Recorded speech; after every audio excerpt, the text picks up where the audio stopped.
Muli isang mapagpalang araw sa ating lahat. Tayo po'y muli magbabalik sa pag-aaral ng salita ng Panginoon at tayo ay nasa ikatatlong kabanata ng ikalawang aklat ng Samuel, kung saan dito po mababasa natin yung nahati ang Israel, no? Si David ay hari siya ng Juda. Si Ishbosheth naman, anak ni Saul naman, ay hari ng Israel. So may civil war at political tension. Ano po? So, diyan makikita talaga natin na nangyayari ito, no? Dahil nga po sa mga sariling kagustuhan ng tao. So, bago tayo magpatuloy, tayo po muna dumulog sa isang panalangin. Ama naming Diyos, minsan pa, lumalapit po kami sa iyo, Panginoon. Bigyan niyo po kami ng pangunawa sa mga salitang aming pagninilay-nilayan. Salamat, Lord, tanging ikaw lang po ang mapapurihan sa Espiritu at katotohanan sa pangalan ni Jesus. Amen. Tunay nga na kapag may promise ang Diyos sa buhay natin, hindi ibig sabihin magiging madali agad ang proseso nito. So, tingnan natin. Verse 1, tumagal ang digmaan sa pagitan ng mga tauhan ni David at ng angkan ni Saul. Lumakas ang pangkat ni David, samantalang patuloy namang humina ang angkan ni Saul. So, dito makikita po natin, no, lumalakas yung angkan dito or yung pamumuno dito ni David, no. Habang may oposisyon, lalo namang pinapalakas ng Diyos si David. So, hindi hadlang yung oposisyon sa plano ng Panginoon. Minsan, ginagamit niya pa ito para ihanda niya tayo bilang tayo yung mga pinili niya. Kaya kung may calling ang Diyos sa atin, walang gera ang makakapigil sa plano ng ating Panginoon. Verse 2, samantalang nasa Hebron ito ang mga naging anak na lalaki ni David. Ang panganay ay si Amnon, anak ni na Ahinoam. Si Kiliab na ang sumunod na anak naman niya ay kay Abigail, no? Niya kay Abigail ang balo ni Nabal, at ikatloy si Absalom na anak kay Maaka na anak ni Talmay na hari ng Gezur. Si Adonias ang ikaapat, anak niya kay Hagit. Ang ikalimay si Siphathias, anak niya kay Abital. At ang ikaanim ay si Itream, anak niya kay Egla. Ang mga ito ang naging anak ni David sa Hebron. Verse 6, habang naglalaban ang mga pangkat ni Saul at David, si Abner ang kinilalang pinuno ng mga tauhan ni Saul. Minsan ay pinagsabihan ni Ishbosheth si Abner, bakit mo sinipingan si Rispa, ang anak ni Aya, ang asawang lingkod ng aking ama? Nagalit si Abner sa sinabing ito ni Ishbosheth at sumagot siya, anong palagay mo sa akin? Isang taksil, isang lihim na tauhan ng Juda? Hanggang sa araw na ito'y tapat ako sa sambahayan ng iyong amang si Saul. Ang kanyang mga kapatid at ang mga kaibigan, maging ikaw ay hindi ko ipinagkanulo kay David. Bakit pagbibintangan mo ako sa babaeng ito? Saksi ko ang Diyos, tulungan sana niya ako upang maisa katuparan ng pangako ni Yahweh kay David na maalis ang kaharian mula sa sambahayan ni Saul at maitatag ang paghahari ni David sa Juda mula sa Dan hanggang Beersheba. Hindi nakasagot si Ishbosheth dahil sa takot kay Abner. So dito makikita po natin nagkaroon ng issue, no, dahil sa power at pride. Ayan, so tandaan natin na kapag ang tao ay attached sa kanilang posisyon, obsessed sa kanilang control, or full ang kanilang pride, nagkakaroon ng division at distraction. No, ambition without submission destroys relationship. Ano kaya makikita po talaga natin ito dito sa pangyayari sa buhay ni Abner at saka ni Ishbosheth. 12. Nagpadala si Abner ng mga sugo kay David sa Hebron at ito ang ipinasabi, kanino nga ba ang lupaing ito? Makipagkasundo ka sa akin at tutulungan kitang mapasayo ang buong Israel. Mabuti, tugon ni David, papayag ako sa isang kondisyon, hindi ka muna makikipagkita sa akin hanggat hindi mo nadadala rito si Mikal na anak ni Saul. Samantala, nagpadala rin si David ng mga sugo kay Ishbosheth at ito naman ang ipinasabi, dalhin mo sa akin si Mikal, ang napangasawa ko, bilang kapalit ng 100 balat ng pinagtulian ng mga Filisteo. Kaya't pinahiwalay ni Ishbosheth si Mikal sa asawa nito kay Paltiel na anak ni Lais. Sumama si Paltiel hanggang Bahurim at habang daay umiiyak. Ngunit ang lalaki pinabalik ni Abner at hindi ito nakatutol. Nilapitan ni Abner ang pinuno ng Israel at sinabi, "Matagal nang hinahangad ninyong maging hari si David. Dumating na ang panahon upang matupad iyan."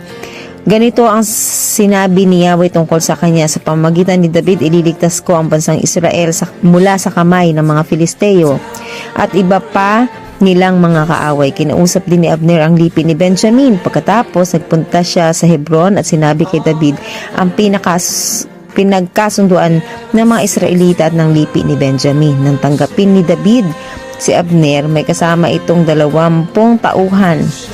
Hinandugan niya ito ng isang salo-salo. Sinabi ni Abner kay David, "Ngayon lalakad na ako upang ihandog ng buong buo ang Israel sa inyong kamahalan. Magpapasakop sila sa inyo at maghari kayo sa kanila ayon sa inyong kagustuhan." At mapayapang pinalakad ni David si Abner. So makikita natin dito si Abner, dating kalaban ni David, siya ngayon ang tumutulong para ma-establish ang kingdom ni David. Kaya kayang gamitin ng Diyos kahit dating laban sa iyo. God is so sovereign that even your enemies can become part of your promotion. Ganun katindi yung kapangyarihan ng Panginoon. Kaya nga sabi talaga, walang matigas na puso kapag ang Diyos ang kumilos. 22, pagkaalis ni Abner, dumating naman mula sa pagsalakay ang mga kawal ni David sa pangunguna ni Joab. Napakarami nilang samsam na dala. Nalaman agad ni Joab na si Abner ay nakipagkita sa hari at pinayagan itong umalis ng payapa. Pinuntahan agad ni Joab ang hari at sinabi, "Bakit po ninyo ginawa ito? Naparito na nga si Abner ay pinakawalan pa ninyo. Ngayon wala na siya. Hindi ba ninyo kilala si Abner na parito siya upang pagtaksilan kayo? Gusto lamang niyang tiktikan ang inyong mga ginagawa."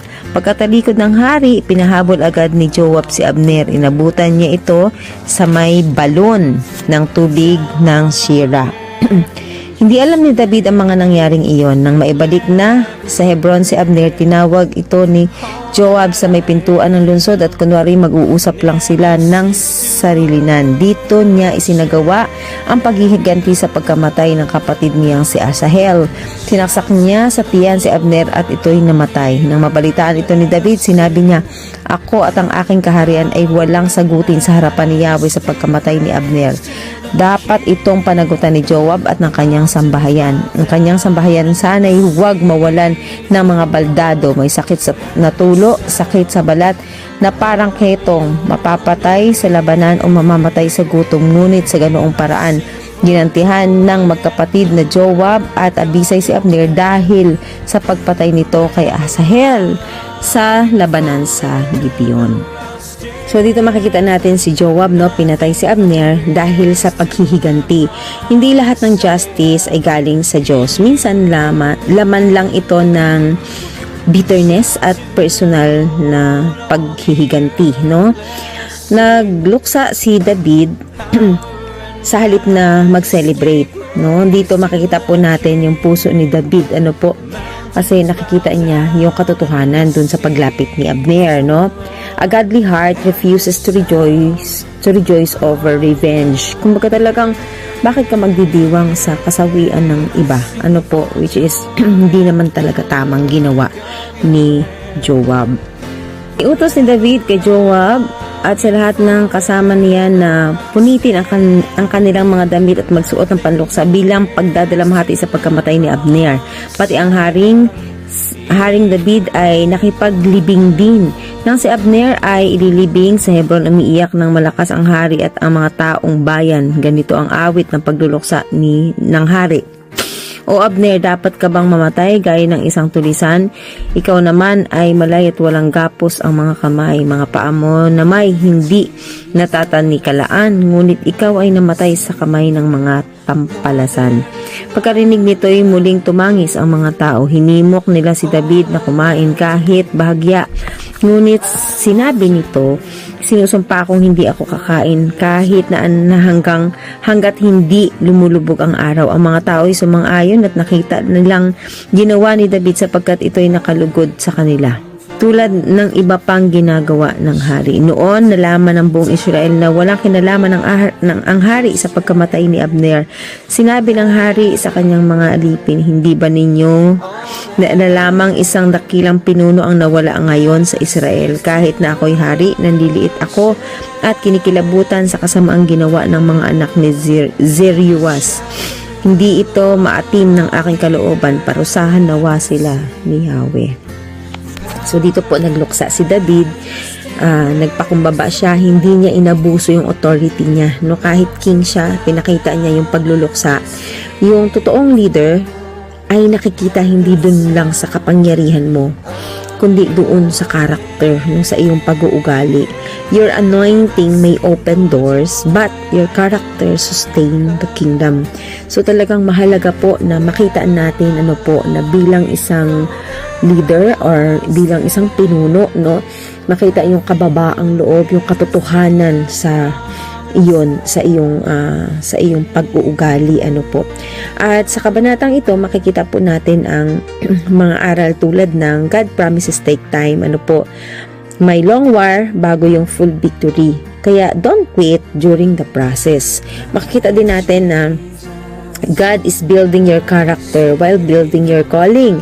David was becoming king internally before externally, Talagang dito natin makikita na bago nabigay sa kanya yung trono, talagang minold ni Lord yung puso niya. Makikita rin natin aral dito, yung people may fight you, but they cannot cancel God's plan.